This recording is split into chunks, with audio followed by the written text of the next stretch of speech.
जय श्री गणेशाय नमः। आप सभी श्रोताओं को गणेश चतुर्थी की हार्दिक शुभकामनाएं। मंगल मूर्ति गणेश की कृपा से आप सभी के जीवन में मंगल ही मंगल हो, विघ्नों का नाश हो और जीवन में सुख समृद्धि शांति का वास हो। आज की वीडियो में आप सुनेंगे गणेश चतुर्थी की कुछ पौराणिक कथाएं, जिसमें श्री गणेश जी के जन्म से लेके चतुर्थी का चांद क्यों नहीं देखा जाता है, वह सब कथाएं सम्मिलित है। तो गणपति बप्पा मोरया के जयकारे के साथ सच्चे मन और श्रद्धा भक्ति से आइए ये कथाएं सुनते हैं।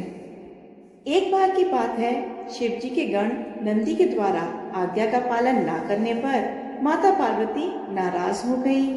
तब माता पार्वती ने यह ठान लिया कि मैं एक ऐसा पुत्र प्राप्त करूंगी जो मेरी आज्ञा का पालन करे और मेरी रक्षा करे। उन्होंने अपने शरीर की मैल और उट्टन से एक पुत्र का निर्माण किया। उन्होंने उसका नाम गणेश रखा और खुद स्नान करने चली गई। स्नान करने जाने से पहले उन्होंने बालक को समझाया कि वह द्वार पर ही खड़ा रहे और किसी को भी अंदर न आने दे। कुछ देर बाद वहां भगवान शिव आए और अंदर जाने का प्रयास करने लगे। बालक ने उन्हें द्वार पर ही रोक दिया और उन्हें कहा कि मेरी माता का आदेश है, किसी को भी अंदर जाने से मना किया है, आप अंदर नहीं जा सकते। मेरी माता स्नान कर रही हैं। भगवान शिव ने उस बालक से कहा कि पार्वती मेरी पत्नी है और तुम मुझे अंदर जाने से रोक नहीं सकते। पर वह बालक नहीं माना। बहुत कहने पर भी उन्होंने शिव जी को अंदर नहीं जाने दिया। शिव जी को क्रोध आ गया और उन्होंने बिना कुछ सोचे समझे उस बालक का धड़ शरीर से अलग कर दिया और अंदर चले गए। उनके अंदर जाने के बाद माता पार्वती ने 2 थालियों में भोजन परोसकर उनको आमंत्रित किया। भगवान शिव ने दूसरी थाली देखकर कहा कि यह थाली किसके लिए है? माता पार्वती बोली, यह थाली मेरे पुत्र गणेश के लिए है, जो बाहर द्वार पर पहरा दे रहा है। आपने आते वक्त क्या उसे नहीं देखा? भगवान शिव ने कहा, मैंने तो उस बालक को मार डाला है। पार्वती जी को जब इस बात का पता चला तो वह बाहर आकर रोने लगी और उन्होंने भगवान शिव से कहा, आपने मेरे बेटे का सिर काट दिया। शिव जी ने पूछा, यह तुम्हारा बेटा कैसे हो सकता है? इसके बाद माता पार्वती ने शिव जी को पूरी कथा बताई और शिव जी ने पूरी कथा सुनने के बाद कहा, ठीक है, मैं इसमें प्राण डाल देता हूँ, लेकिन प्राण डालने के लिए एक सर चाहिए होगा। इसके लिए उन्होंने गरुड़ जी से कहा कि तुम उत्तर दिशा की तरफ जाओ और वहाँ जो भी माँ अपने बच्चे की तरफ पीठ करके सोई हो, उस बच्चे का सर तुम ले आना। गरुड़ जी भटकते रहे पर उन्हें ऐसी कोई भी माँ नहीं मिली जो अपने बच्चे की तरफ पीठ करके सोई हो, क्योंकि हर माँ अपने बच्चे की तरफ मुंह करके सोती है। अंत में गरुड़ जी को एक हथनी दिखी। हथनी का शरीर इस प्रकार का होता है कि वह अपने बच्चे की तरफ मुंह करके नहीं सो सकती। गरुड़ जी उस शिशु हाथी का सिर ले आए और भगवान शिव ने उस शिशु हाथी का सर उस धड़ के साथ जोड़ दिया और उसमें प्राणों का संचार कर दिया। इस तरह गणेश जी को हाथी का सर लगा। ऐसा कहा जाता है कि इसके बाद सभी देवी देवताओं ने वरदान दिए। सभी गणों का स्वामी होने के कारण भगवान गणेश को गणपति कहा जाता है। गज यानी हाथी का सिर होने के कारण इन्हें गजानन भी कहा जाता है। ये थी श्री गणेश जी के जन्म से जुड़ी कथा। सभी भक्तजन मिलकर बोले, गणपति बप्पा मोरया। आइए सुनते हैं एक और दूसरी कथा।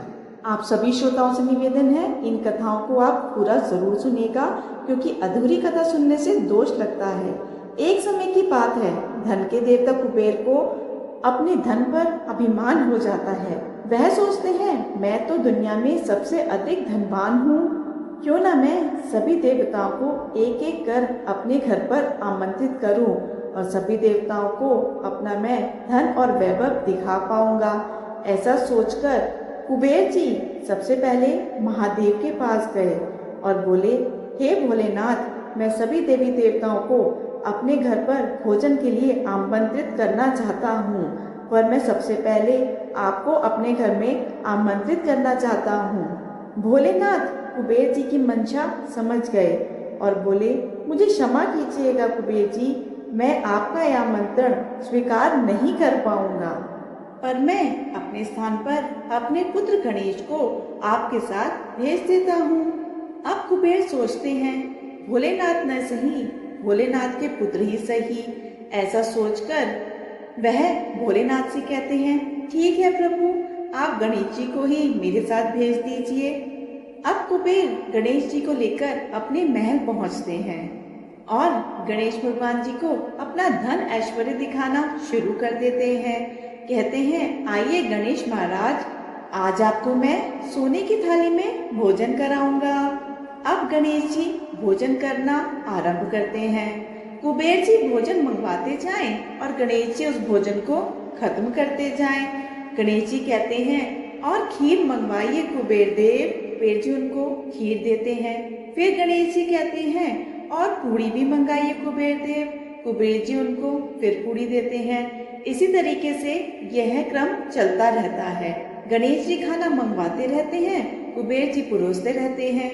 गणेश जी जितना कहते हैं, कुबेर जी उतना ही परोसते रहते हैं। देखते ही देखते भगवान गणेश पूरा भोजन खत्म कर देते हैं और फिर कुबेर जी से बोलते हैं, कुबेर देव खीर और पूड़ी मंगवाइए। तो कुबेर जी हाथ जोड़कर कहते हैं, क्या मंगवाऊं प्रभु, सारा खाना तो खत्म हो गया है। तब गणेश जी कहते हैं, अच्छा खाना खत्म हो गया है तो घर में जो भी फल सब्जी इत्यादि है वह सब मंगा दीजिए, मैं उसी को खा लूंगा, क्योंकि मैं तो अभी भी बहुत भूखा हूँ।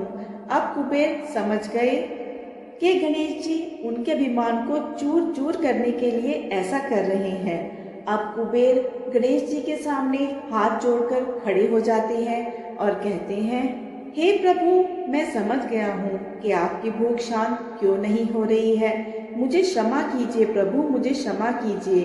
अब मैं दोबारा कभी भी अभिमान नहीं करूँगा। इसके बाद गणेश जी अपनी सवारी मूषक पर बैठकर वहाँ से चल देते हैं। लेकिन बहुत ज्यादा खाना खा लेने की वजह से गणेश जी का भार मूषक से संभाला नहीं जाता और संतुलन बिगड़ जाने की वजह से गणेश जी मूषक से गिर जाते हैं और कहते हैं, अरे मूषक राज, ये क्या किया तुमने, देखो मेरे सारे कपड़े गंदे हो गए। तभी गणेश जी को वहाँ पर किसी के हंसने की आवाज आने लगती है। गणेश जी इधर उधर देखते हैं पर उन्हें कोई नहीं दिखता। तब उनकी नजर आसमान पर चमक रहे चंद्रमा पर पड़ती है, जो उन्हें देखकर ठहाके मारकर हंस रहा होता है। चंद्रदेव को हंसता हुआ देखकर गणेश जी को उन पर बहुत क्रोध आ जाता है और वह कहते हैं, चंद्रदेव, तुम्हें अपनी सुंदरता पर बहुत अभिमान है ना, तो मैं तुमको यह श्राप देता हूँ कि आज से तुम्हारी चमक कम हो जाएगी। अब चंद्रमा को अपनी भूल का एहसास हो जाता है और वो गणेश जी से बार बार माफी मांगने लगते हैं। उनके बार बार माफी मांगने पर गणेश जी उनको क्षमा कर देते हैं और कहते हैं, मैंने जो आपको श्राप दिया है वह पूर्ण रूप से तो समाप्त नहीं हो पाएगा, परंतु चंद्रदेव, माह में केवल एक दिन ही आप पर इस श्राप का पूर्ण असर होगा। तब से अमावस के दिन चंद्रमा दिखाई नहीं देता। साथ ही में गणेश जी ने उन्हें यह वरदान दिया, मेरी हर चतुर्थी पर मेरे साथ आपकी भी पूजा होगी और आपको अर्घ देने के पश्चात ही व्रत पूर्ण माना जाएगा, परंतु मेरा अपमान करने के कारण आज के दिन आपको देखने वाला कलंक का भागी बनेगा। तभी से गणेश चतुर्थी के दिन चंद्रमा के दर्शन करने वालों को दोष लगता है। सभी भक्तजन मिलकर बोले, गणपति बप्पा मोरया, जय श्री गणेश भगवान की। गणेश भगवान की कृपा से आप सभी श्रोताओं की मनोकामना पूर्ण हो। तो ये थी आज की वीडियो। आशा है आपको वीडियो पसंद आई होगी। वीडियो को लाइक करके कमेंट बॉक्स में जय श्री गणेशा जरूर लिखिएगा और ऐसी और कथाओं के लिए चैनल को सब्सक्राइब करना ना भूलिएगा। धन्यवाद।